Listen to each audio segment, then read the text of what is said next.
right, everybody. Hello. I know it's been about a week. Here I am. Friday night, ladies and gentlemen. Friday night Fright Fest. Why do I call it that? Because looking at my ugly face could scare lots of people. But that's all right. I'm going off. I'm here. I'm drinking. I know it's nighttime and it's decaf coffee in the Waffle House mug. That's right. Uncle Paul, huh? Okay. It's Uncle Paulie time, kids. Hey, Hudson, glad you popped by. I went off. I'll give you guys a hint out there. That give me 1 second, Hudson. I usually talk for a couple minutes and then I'll invite. Okay. So the thing is that I go off and I probably alert about 6 or 7 people before I do this broadcast. So at least they know, and Hudson's one of them. Let's see. Hudson, Richard, Groovy Lisa, Ethan, my friend Doug Fields of Vinyl Grotto, and Tim's Thrifty Music. I usually just give them an alert that, hey, guess what? I'm on here. I feel bad, though. Tim's not doing too good today, so he won't be appearing. He has migraines. He's had them all day. Hello there, Greg. How are you? Yes, we're going to attempt to hopefully have a semi-decent show here with I'm trying to cut a deal with the Dominican Republic for their internet. We'll see how that works. I know that seems to be a running joke, and I know that, okay? But based on what I am gathering as far as to why my internet likes to go and cut itself out from time to time. See, here's Doug. Hi, Doug. How are you today? I know I kind of feel bad, Doug. I'm sorry. Monday kind of ran away from me because we were supposed to hang. It just didn't happen. We could try to shoot for next Monday, but I don't know how busy you are. So the thing is that, so I've got the Wi-Fi. I've got, the other one that I told about. It's not a Wi-Fi booster. What happened is that we have the old stupid Wi-Fi, although I think what I'm going to do is go off and simply see if I can update on the router there, and we'll see. We'll see. But right now, we pretty much have determined that it could be this laptop. This laptop is pretty old. All right. I want to say about 7 years old. That might be part of it right there. Now, of course, sometimes what'll help is I'm out here in the kitchen. Behind me is my washer dryer. Okay. So kitchen seems to, because my Wi-Fi is in the living room. Sometimes I broadcast, when I'm on other people's streams, I'm in my bedroom, and that kind of screws things up a little bit on that. So I got Windows. It's old shit. That's what I've got. I'm going to feel like an idiot. I don't know. It's an HP Windows 10. That's what it says on the sticker. Go figure. The sticker's still here. And I know you're going to be laughing. Windows 10.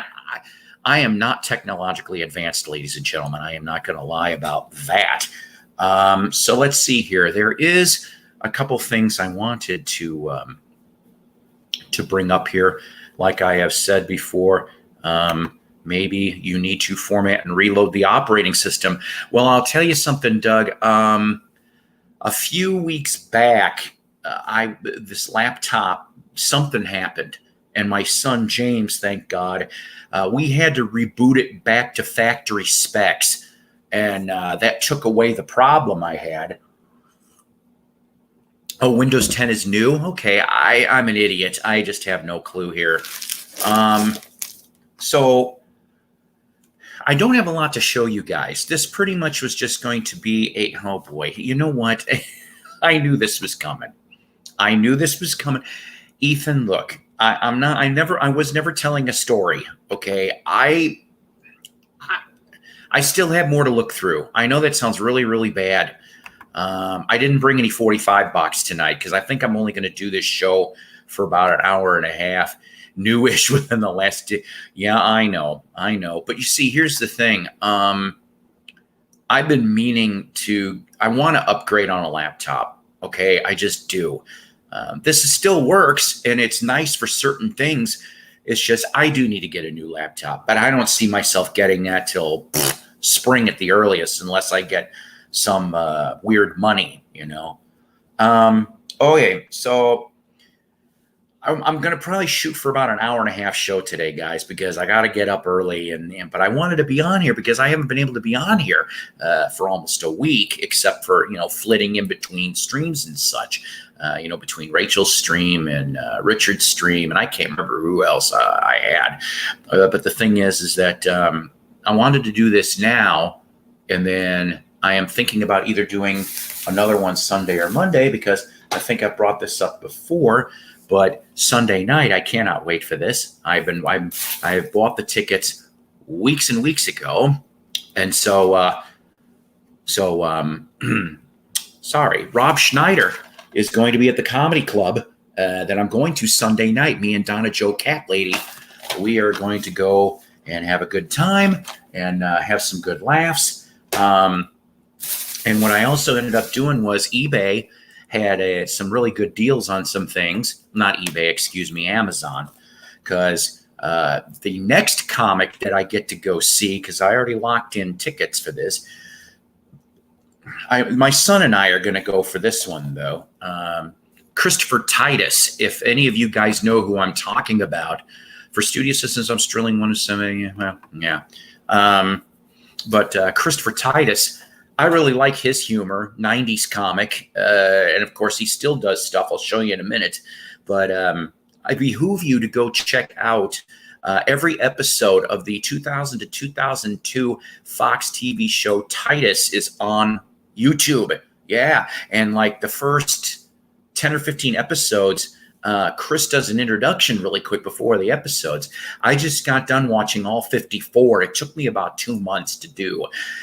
I'll tell you, that third season that they went into was probably, I love that damn season. They did some really good stuff on that in that third season. So it goes Rob Schneider, Christopher Titus in mid-July, and then we also locked in tickets. Let me show you here for third week of August, and that will be a show with Donna Joe Cat Lady also, but it's going to be John Lovitz. Yes, John Lovitz. So we ended up getting Rat Race. Does anybody remember Rat Race? It was a 2001 movie, a very strange lineup in this movie. I mean, let's face it. Rowan Atkinson, John Cleese from Monty Python, Whoopi Goldberg, Cuba Gooding Jr., Seth Green, John Lovitz. Yeah, that's the ticket. Breckenmeyer and Amy Smart. Okay, are all in this thing. And then she was nice enough, Donna was, to get me the complete season of The Critic. It stinks. I love The Critic. It's too funny. 2 seasons it was in the mid-90s. Started on ABC and then went to Fox. Go figure. So that will be the nice things there too. So, all right. So what did I get from Amazon that was dirt cheap? All right. My next music review, ladies and gentlemen. Now, it's not brand new, although I might be getting some more stuff over the weekend. Okay, Groovy Lisa is at Amoeba, she said. She may attempt to talk soon, so that's fine on that. I'm a little jealous. I mean, I don't live in Cali, but I would love to see Amoeba. So I picked this up for $7. It was one of those flash sales, right? So the next music review is going to be the double CD from Sunset Boulevard Records of Ron Dante's Funhouse. Now, I know you're probably sitting here wondering, who the hell's Ron Dante? And as you can see on the sticker, it says file under the Archies contains 26 previously unreleased songs by the Archies. There's the front, here's the back. It is a gatefold of sorts, but it's not just Archies music, because Ron Dante was not only the lead singer of the Archies, but he was also the lead singer of the Cufflinks. That's Tracy was the big hit on that one. Only the first album, though, because go figure. And this is something that only got brought up in the excellent book by by Ken Sharp and Company. Bubblegum is the Naked Truth. Ron Dante was given an interview, and they did have a second Cufflinks album recorded with Ron's voice. But there was some, I don't know if it was monetary issues, publishing issues, I don't know what. But the point of the matter is he felt he was getting the bad end of the stick, and he walked away from the project. And the only thing, if I remember correctly, was 145 came out with Ron, and then the rest of it was wiped, or they just recut the vocals. Maybe some of this is on here. I have not had a chance to listen. Also, there is sorry that I'm just going along here, but he had a band called Starbird. He did a version of Rock Me Gently with Andy Kim, All Summer Long with Bruce Johnston, Summer in the City version of that with Tony Wine, who of course was on Sugar Sugar with that. He also did commercials too, like Brightside Shampoo, General Tire, bunches of other little things. Let's see here. He does Kiss the Girl from The Little Mermaid. Theme from Spider-Man, the 72 version. All right, which I didn't even know that he dealt with. Any mid-70s cartoon watchers out there. He actually was involved in the mid-70s Hanna-Barbera Charlie Chan and the Chan Clan, and he ends up, there's a few of these on here too. That'll get your memory going. This makes me nervous. Sugar Sugar 2020 Euro Dance Mix. Ooh. Oh, and by the way, let's throw something else out there too, okay? For many, many years, this ended up being an urban legend, for even decades even, okay? Sugar Sugar was never, ever offered to the Monkees, okay? I don't know who started that rumor, but what it was the Monkees were offered a song called Sugar Man, which ended up being a 45 for somebody else. The Monkees passed on that. So not Sugar Sugar, was never offered. And then, of course, there's just a bunch more other stuff on here. Ron Dante, of course, executive producer. And also, if you're a Barry Manilow fan, if that's the case, it's a miracle. It's a true blue spectacle. The miracle is you. Anywho, Ron Dante went off and not only did he produce the first couple Barry Manilow albums, but he sings background vocals on most of the material too. So this will be the next music review, possibly followed by, I'm trying to get a copy of the new Styx album, Crash of the Crown, and the new and yet final Dennis DeYoung solo album, 26 East State Volume 2. If you haven't heard either of those albums, or at least some of the music, when you're done and you're bored, go listen to Styx, Crash of the Crown, and for Dennis DeYoung, The Isle of Misanthrope. He also does another song with Tom Morello from Rage Against the Machine. He does one with Jim Peterick from Ides of March and Survivor. Barely Mana No. Yeah, that's about right. And then of course also, like I said, I was going to get stuff for Chris Titus. This is his newest DVD. Sorry for the glare, Amerigeddon. Like I said, I can't wait to see him and talk. His humor is definitely sarcastic yet acidic, but it's all based on true stuff. My son James went to Dallas for a week. I thought that was pretty damn cool. You know what? I'm going to drop in. I'm going to put an invite link, kids. Here comes the invite, because I'm also going to show some VCLT. Yes. Hi, Richard. So here comes the link for anyone that cares to. Remember, ladies and gentlemen, I'm only going to be on here probably till 11 at the latest. So I'm 11 my time. Okay. So the thing is that I did get some VCLT. I didn't ask for this, but I am very, very grateful. And he sent it to me in a very, let's see if I can cover in a very nice package from New York, ladies and gentlemen, from New York. Ah, okie dokie. Hi, Hudson. Hello. How you doing? Good. Oh, I like the icon. Ringo Blast from the Past. Thanks. I think that is a neat greatest hits. I think so. So we're going to open up this BCLT that Tim Allen sent me. Yeah, Tim Allen sent me, and let's take a little look see, shall we? Hey Hudson, how you been today? Good. You? Been doing good. Yeah. You?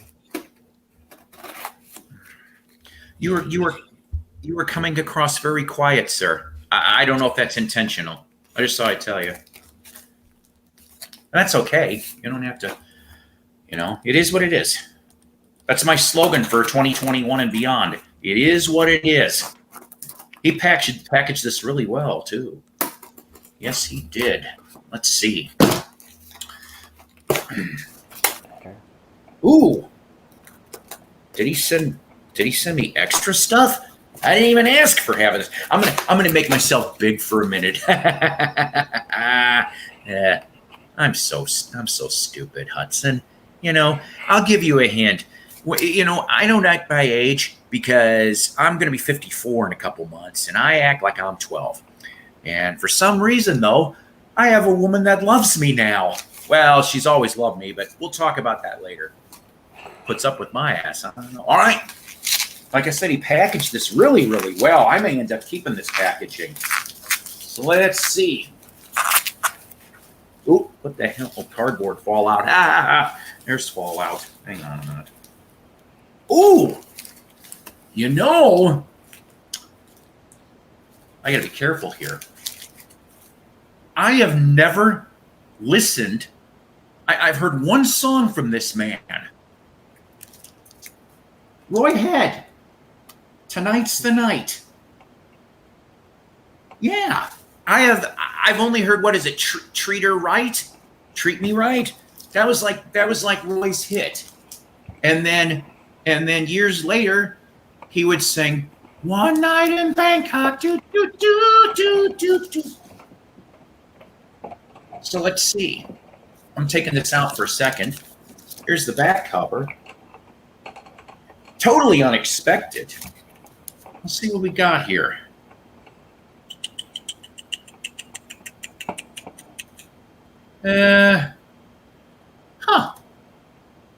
Got a bunch of session musicians too. Oh, Jimmy Bowen produced. Okay. Yeah, a lot of the session musicians are actually Memphis and Nashville people, which is really, really nice. Yeah. Okay, Janie Frick. Janie Frick, I know, is a country singer at one point or another. That'll be neat. I don't have any Roy Head stuff. That's cool. Thank you, Tim, for that. And then let's see here. He packaged this way too good. Yeah. No complaints. I'd rather have that. Have you ever had a thing, Hudson, that you went and got something and then I've seen pictures of people shipping records in pizza boxes with duct tape. I'm like, are you damn kidding me? Not this. He's excellent here. Well, he looks like he gave. Well, I'll show you this one in a second. This is the one I knew he was sending me, and I am very happy to have this. I've never come across. Now, this is not an original, and I knew this, but for the monkey fan like I am, oh, I love having this. I do. This is a Sundazed press from the 90s. So what's that mean, monkey people? That means it's going to be colored. Oh, and it's beautiful.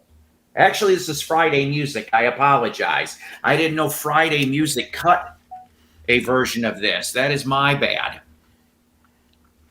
The Monkees Live 1960s. Okay, 50th anniversary edition. How did this escape my radar in 2017? I didn't even know that they did this. Here's the back. Here's the front. And let's see. Oh, it's a gatefold. Let's take a look. I just have to, guys. I have to. Oh, okay. It just shows the rest of the albums that they were going to release. And I'm telling you, I will love these guys till the day I die. I had somebody ask me, was I going to go to the Mike and Mickey show? And I'm not going to lie, I don't think I'm going to be able to. Kansas City, Missouri's the closest. And right now, I just don't see myself being able to come up with the funds fast enough for that. But excellent. Once again, thanks, Tim, on that. And it looks like he gave me one more. Let's see. Like I said, total surprise. I'm gonna have to keep the wrapping and stuff on this. I usually reuse this stuff. All right, so let's see. The third unexpected. Oh, look at him. So, you know what? I'm gonna tell you something, Tim. I thank you for giving me this, but if it's okay with you, I'm going to share the love of this one because I actually have a copy of this, but I'm going to give this copy to my bestie, Donna Jo Cat Lady. Genesis Live, ladies and gentlemen. This is an awesome album. And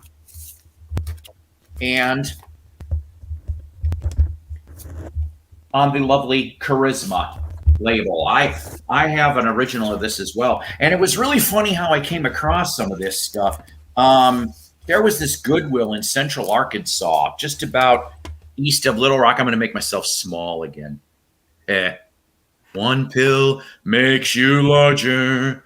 And anywho, so I went to a Goodwill in Central Arkansas, probably about a good, oh, geez, I'd say about 6-7 years ago. And there was a guy, he was digging through the vinyl, but I don't know what the hell he was looking for because he grabbed other weird things, but he left all of the prog. I meant all of it. And what I mean by that is there was a few Genesis, just like the one I just showed you. They had Foxtrot. They had Selling England by the Pound. I ended up like walking out with about 4 Genesises. And I found Court of the Crimson King. I also found, this one kind of depresses me. I wasn't going to leave it there though. It did not have a cover, but it had a good old generic sleeve. It was a white label promo of King Crimson's Lizards. So I need to find a jacket to match that so that I can put it together. So, I guess he had to go. I'll drop a link here. Thank you, Hudson, for coming by. And so that's the gist, though. That's the gist. So very thankful to Tim Allen for doing that for me. Like I said, I'm gonna enjoy that Monkees album. Oh man. So I had to tell you, speaking of monkey stuff, and he's like, oh, not again. I went, now this is, pardon me, cookie.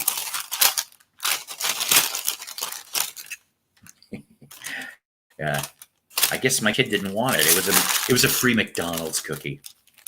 No wonder why I'm so fat. Anywho, so the thing is that I pre-ordered the new updated Monkees Day by Day book from Andrew Sandoval. Okay, way back in March, and then I put the pre-order in, paid that in April.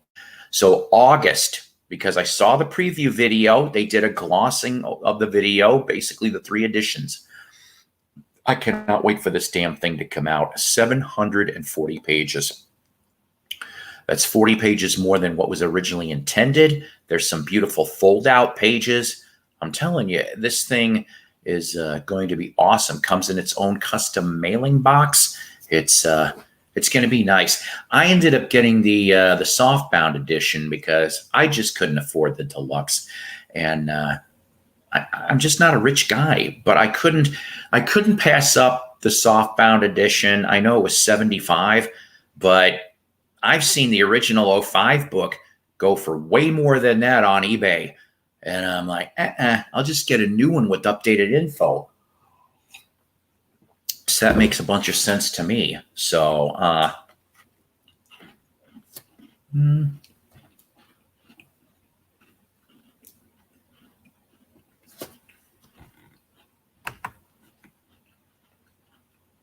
know, Dog, I was thinking still about that concert that we went to in 2019 when we saw Yes, Asia, Carl Palmer Experience with our crazy Arthur Brown and John Lodge from the Moody Blues. That was a pretty good show overall. I'm not going to lie about this. At least I thought so. Understood. I see it. Thank you, Hudson. Have a good night.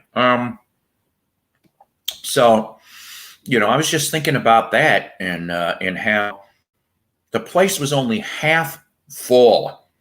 Now I'm just going to throw this. I mean, this to Doug here too.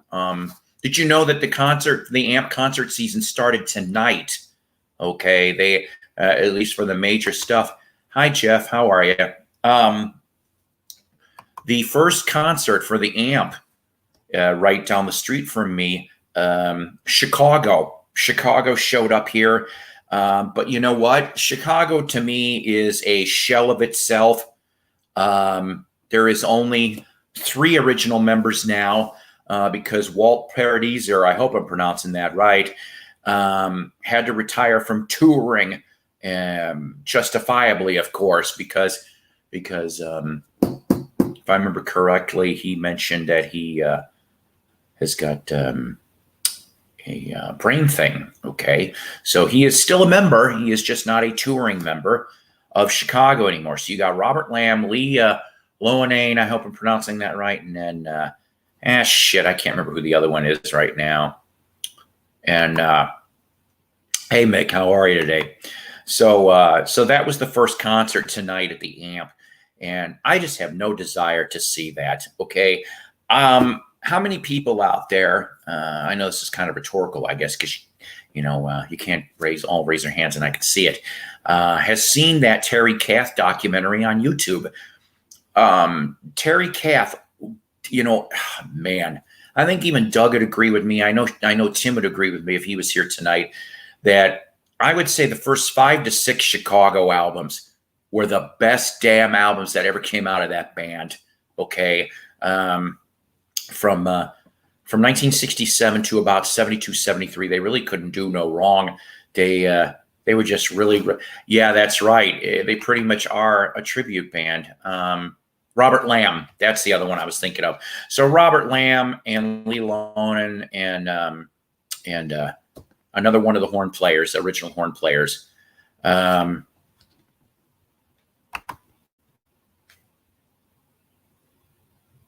Not yet. There was a Chicago Behind the Music I saw. Oh, okay. You know what? I think I might know what you're talking about, but I have not had a chance to see that.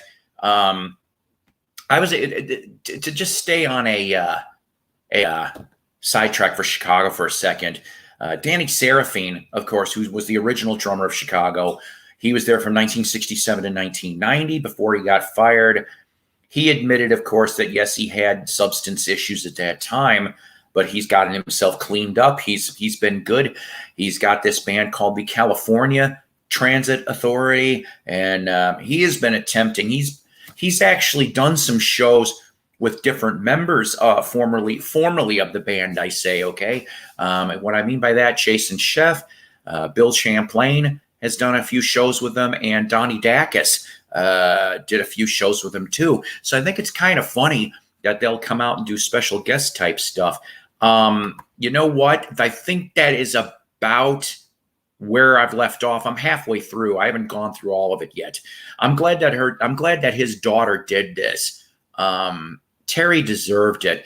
And I like immediately right off the bat, because I remember when I was younger that I was led to believe that Terry Kath was playing a game of Russian roulette and the gun went off. Now that's not the, so it was okay. So he wasn't suicidal. A lot of people thought he was suicidal. No, not based on a few of the recollections of this movie. Terry was just kind of getting sick and tired of the way Chicago was being, according to some of the interview people. Okay. And the thing is that he was the next day, supposedly, the next day after his death, he was talking about doing a side project, at least. I don't know if he was going to break away from the band. This might have just been an experiment. And he was going to be the Terry Kath Experience. Okay. And he had some things, I guess, some work in progresses and stuff. I'm not going to lie to you. I don't know, but I think, oh God, the last album that they released, the last studio album that they released was a Christmas album. Like, we needed another one of those from anybody. I'm sorry, I'm not a big fan of Christmas albums. I'm talking about. Never mind. I'm too tired to explain. So the Christmas album was the last studio album that they did. But I want to say within the last year or two, they did another live album. And I'm like going, why do we need another live album? The best live album was the Carnegie Hall. It was. Remember that 4-album big ass box set? My box set disappeared. I wish I could get that again, but I've got the damn poster. I have that. I just found it recently, the real big poster. My God. But Jeff and everybody else here, there was an interesting album that came out in 2011.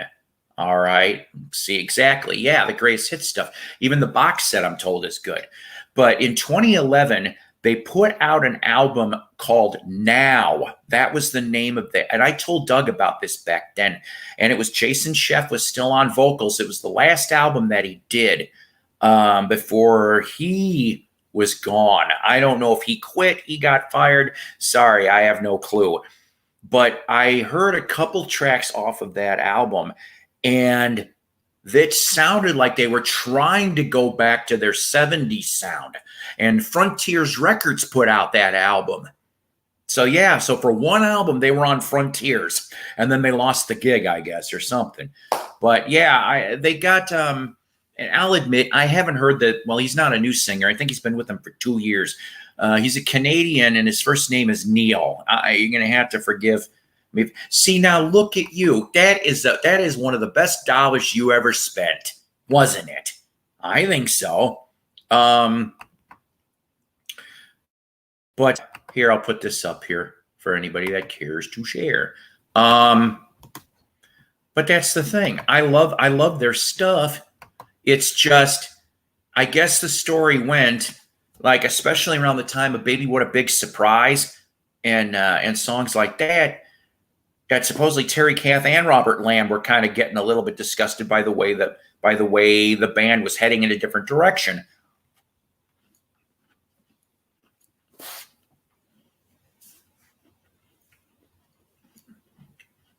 With the exception of No Tell Lover, from 1977 to 82, there was no hits.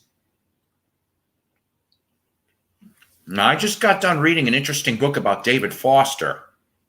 David Foster, of course, produced a bunch of the 80s Chicago output. And 16 and 17, I liked Chicago 16 and 17, okay? I understand that it was more schmaltzy. Boy, oh boy, did I make a bunch of mixtapes for myself and other people. You know, this is funny. People used to go off and, hey, Paul, can you make me a love mixtape for my girlfriend? I'll give you $5. Oh, I had fun. We're talking early 1980s $5 money, okay? I made a nice tape. And you know what? One of two things happened, according to all these people. Either A, their girlfriend cried a bunch, and B, he got laid. I don't know what to tell you. That's the truth, though. I was at Walmart tonight. You know what? I'm going to tell you something, Jeff. They took away the damn $5 bins over at my Walmarts, and I'm kind of pissed off about that. I used to be able to find all kinds of shit in those $5 bins. Yeah, I mean, like I said, Chicago. A lot of people have said that they are just, it's been such drama. Foster admitted that too. But like, okay, so Chicago had a complete album done, okay, in 81, 82, all right? And the thing is, well, yeah, I do. The 2 of the 3 Walmarts in my area do not have them anymore. They don't have the dump bins. Maybe they'll bring them back for the holidays, but yeah, they haven't done it. In fact, there's more vinyl than CD. They pretty much have killed. I used to be able to find all kinds of new albums and shit at Walmart, and they don't do it anymore. It is like extremely scarce. And Target once in a while will have something, but I think they're going away from it too. So it's really, really sad on that. But Foster went off and listened to some of these. I don't know if they were complete or they were demos.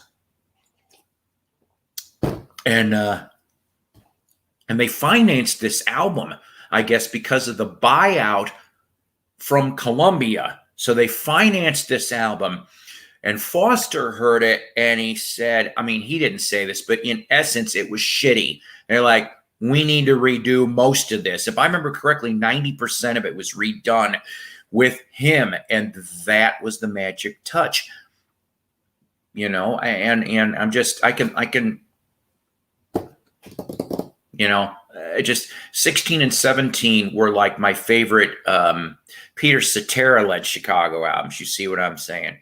Because I fell away from Chicago probably about 18, maybe 19 would be a stretch. That was with Jason Sheff singing. For some reason, I just didn't like it anymore. The sound was just starting to get really, really strange. Oh, there you go. Is that, let me think about this. Was that live Isle of Wight, like early 70s Isle of Wight? Because if that's the case, I may just damn grab that up.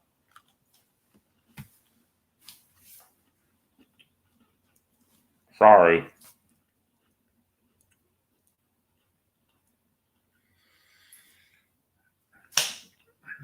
So,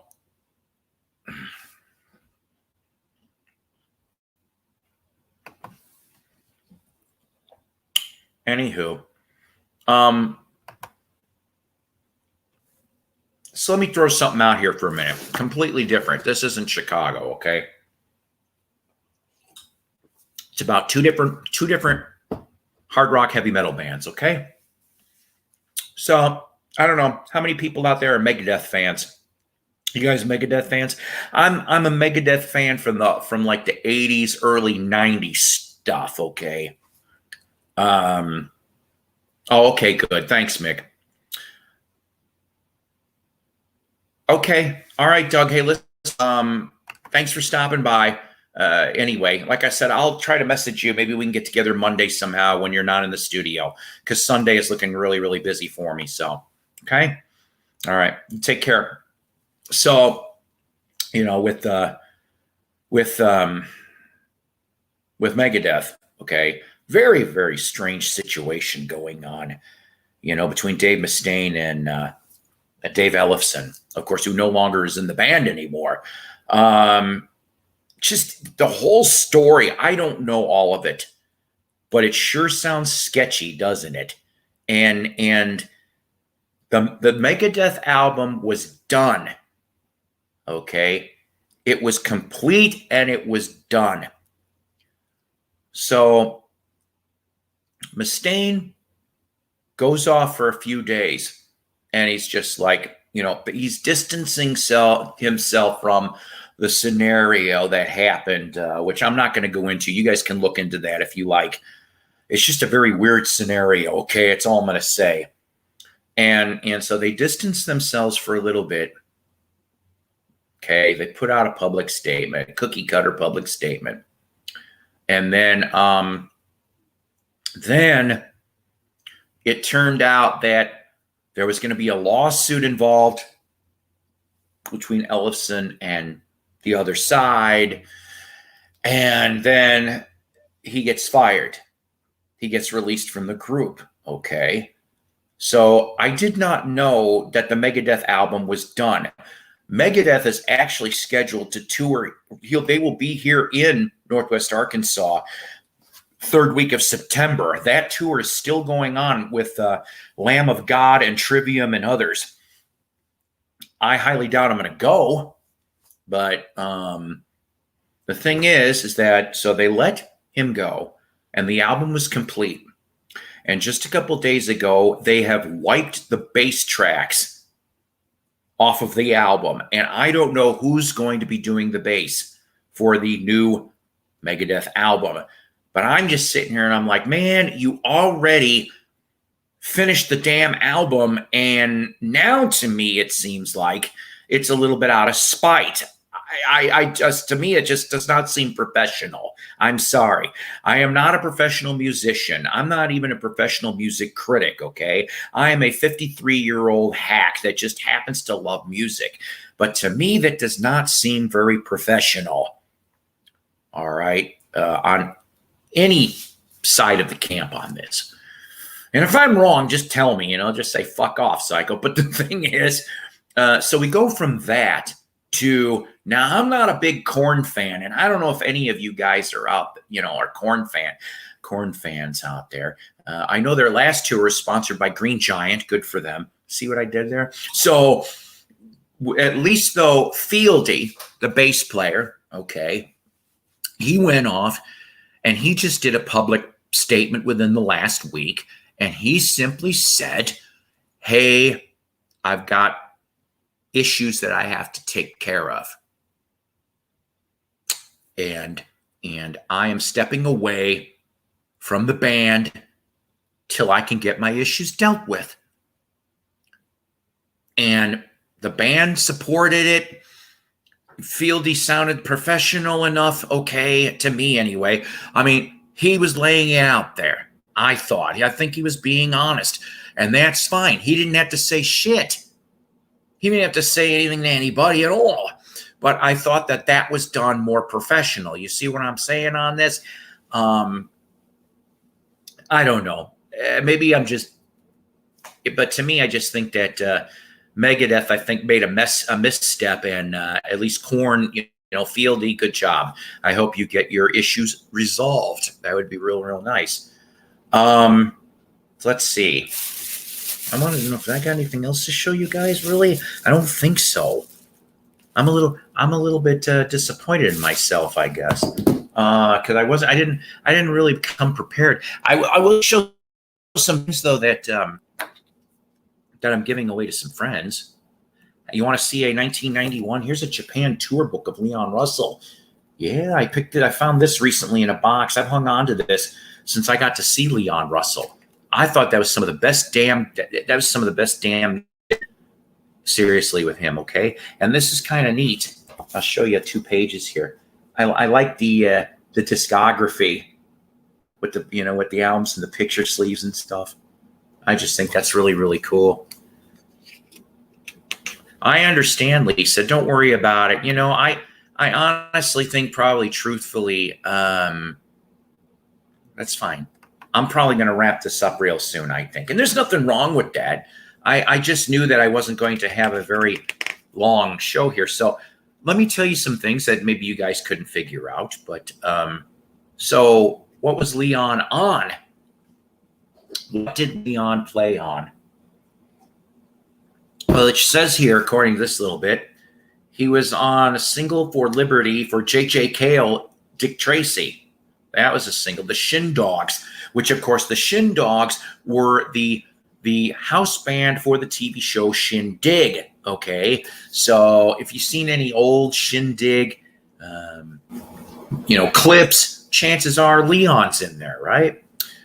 The Leather-Coated Mines, a trip Down the Sunset Strip. Gary Lewis and the Playboys, This Diamond Ring. He's on that. My favorite Gary Lewis and the Playboys song, She's Just My Style. Drives me wild. The Loser. Joe Cocker, of course. Although I don't know why.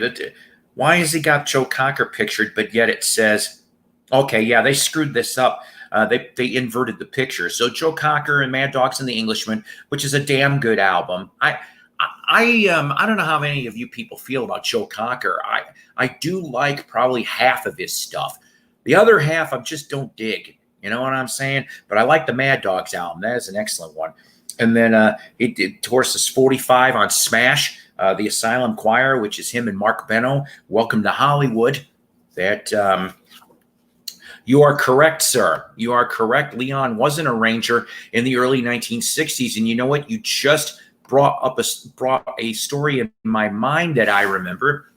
Okay, this is a Paul Revere and the Raiders story. Yeah, a Paul Revere and the Raiders story. Early 60s, okay? So for a little while, I want to say a couple months, but I could be wrong on this, okay? Paul Revere, his real name, seriously, I mean, he got it legally changed to Paul Revere, but back then it was Paul Dick. That's right. D-I-C-K. Paul Dick was his birth name. So he ended up having to go into the Army, if I remember correctly. Or he had to do something for a few months there. So he was away, and he just he had the Paul Revere and the Raiders. The band was already starting out. If I remember correctly, Like Long Hair, which was the first 45 that they did on Gardena, if I remember correctly on this, but I could be wrong, was already out. And it was already, on the charts in the Pacific Northwest and such. And considering, they needed to get a piano player, a keyboard player stat. Lo and behold, through a friend of a friend, Leon Russell is a temporary member, that's right, of Paul Revere and the Raiders. And I can't remember if he just disguised himself as, yeah, I'm Paul Revere. Because barely anybody outside of the Washington, Oregon area knew. See, there you go. So he was a temporary member of the Paul Revere and the Raiders. Let's see, what else here? L.A. Getaway. I love L.A. Getaway. That's another one. Delaney and Bonnie's Country Life album. I like Delaney and Bonnie. I want to get that Delaney and Bonnie and Friends, the one with George Harrison on it. I don't have that. That's one of the few solo stuff I don't have. The legendary Masked Surfers, Summer Means Fun. Okay, now, the Asylum Choir, they did 2 albums, okay? Now, I do not remember if this came out as the original cover in the U.S. because I never seen it personally. I have the second version, and I want to say, I can't remember if it's that one or Asylum Choir 2 that I gave to Kathy Emmer, signed because when I met him. But so here, damn it, this picture here, it says, look inside. That's the original with the toilet paper roll, which I'm like, what the hell is this shit? And then, and no pun intended, and then it went and flipped to that. Now, I have a copy of that, autographed. And like I said, it's either that or Asylum Choir 2. I've got those autographed. I got to see him twice. Unfortunately, by the time I got to see him, he already had the brain surgery and the heart attack, okay? And so I don't think I'm really talking out of school here if I tell you this, even though it was a semi-secret back then. I think he did play on Mr. Tambourine Man. He was part of the Wrecking Crew for a little while, if I remember correctly. Excuse me, Jeff, while I get some more coffee, and then I'll continue the Leon story. But I saw Leon play in the early O's, the early to mid O's. He was out there with his daughter. His daughter was playing along too. The whole band was just great. But so the thing is that I got to okay. So I always bring albums to a gig. Okay, I always bring albums to get autographed. So Woodstock Opera House in Woodstock, Illinois. This is where he showed up both times. So from stage left, you're right. Yeah, he did have a house in Tulsa. Does this family still have it? I don't know. So the thing is that he came up from stage left. That's where he performed, and the rest of the band and his daughter who sing were there, and they performed. And like I said, they were like a house on fire. That band was. So the stage left, you couldn't see it, but he was performing in a Rascal scooter. You know, the TV commercials for Rascal scooters, because I remember seeing it by the tour bus both times. So it got to the point he needed the Rascal to move around in the early to mid O's, okay? And he would stand up to take a bow at the end of the shows. But other than that, he would be behind that keyboard, microphone, he'd be saying stuff perfectly fine. Like I said, I'm glad, truthfully, that he got to do a couple more albums. I've only heard a couple tracks off that Elton John, Leon Russell one, but I liked what I heard. And Elton John, he was a huge Leon fan, okay? So I'm glad they were able to do that. Then, of course, we're going into, let's see here. So Leon Russell's first album on Shelter Records, got original pressings of that. Leon Russell and the Shelter People, the Carney album, yes. Walking on a Tightrope. Hank Wilson's Back, the Hank tribute album. I like that one too. Looks like there's a few imports on here. Stop All That Jazz, Will-O-the-Wisp. The Wedding album's okay, but nothing big. Make Love to the Music, Best of Leon, Americana, Live in Love, and the so yeah, it looks like I got I don't have all of this, but I got the Willie and Leon album, One from the Road. Yeah, I have that lying around somewhere too. That's a damn good album. If you haven't heard that and you're a fan of both, check those out. And just some really good stuff here. But yeah, I'm not gonna lie, I can't read any of this because it's in Japanese, ladies and gentlemen. Japanese. No conversion to English there. Let's see. Probably Doug, my friend Doug's gonna get. I found one of these for 10 cents. I've hung on to this for a few years. It's for organs, piano, and guitar. But look, the reason why I got this is look at the Elvis pictures. I mean, I'm a big Elvis fan. And of course, you want to learn a big hunk of love? There's your music charts. I found this also really cheap too. It's not in the best of shape, but I think you guys would like to see it. Sheet music to School Day from Chuck Berry. Original. Just 50 cents back then. 50 cents to get to practice for a song of Chuck. And probably Jimmy Johnson. He never gets credit. He should have. Chuck, I wrote all the songs. Guess what? Jimmy Johnson helped you with at least 50% of your tunes, buddy. This is what I heard, and not just from Jimmy, but from other sources too. Let's see. Another Elvis bit. This one's a little old, though. Shortly after his death, Elvis died from loneliness. That's right. He died from loneliness. Nice little drawing here. You know, I've always been an Elvis fan. I think I always will be an Elvis fan. I know some of this is pretty faded, so probably due to age. But you know, here's a nice couple pictures. I don't know. The thing is, okay, and I mean, and Ed from King's Court can probably vouch for this. I had a discussion with him once about this, and I said, out of all honesty, and we could talk about anybody's favorite late great musician, okay, that I think we are now, at least as far as for Elvis is concerned, we've scraped the barrel. You know, I mean, you're talking 44 years after he's passed. Not sponsored by Hershey's. I mean, how do you feel?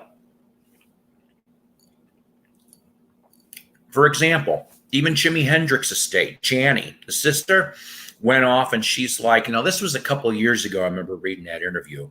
She said that she probably has about 2 more things down the pipe. Now, I don't know if the Maui concert was included in this because she did not go into details, but she said there was that that studio thing that came out a couple of years ago might have been the last thing for enough to construct for an album. How much? I mean, let's face it. Hendrix, 60, 70. That's your work. The man lived in a studio, lived. He had so much. And that after his murder, I mean, after his passing, that they, meaning the record companies and the estates and everything, have managed to, for 50 years, has kept his name going through good and bad releases. I think that's actually incredible, to tell you the truth.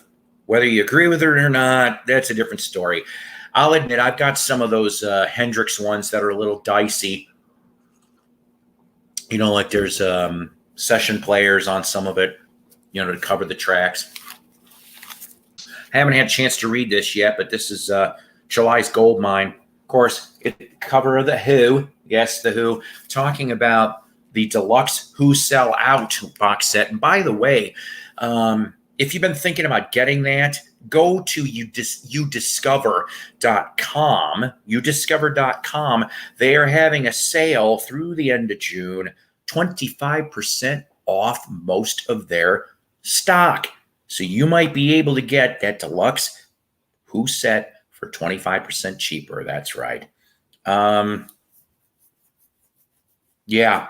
So I know, not too much. I just wanted to come on here for a little while, guys.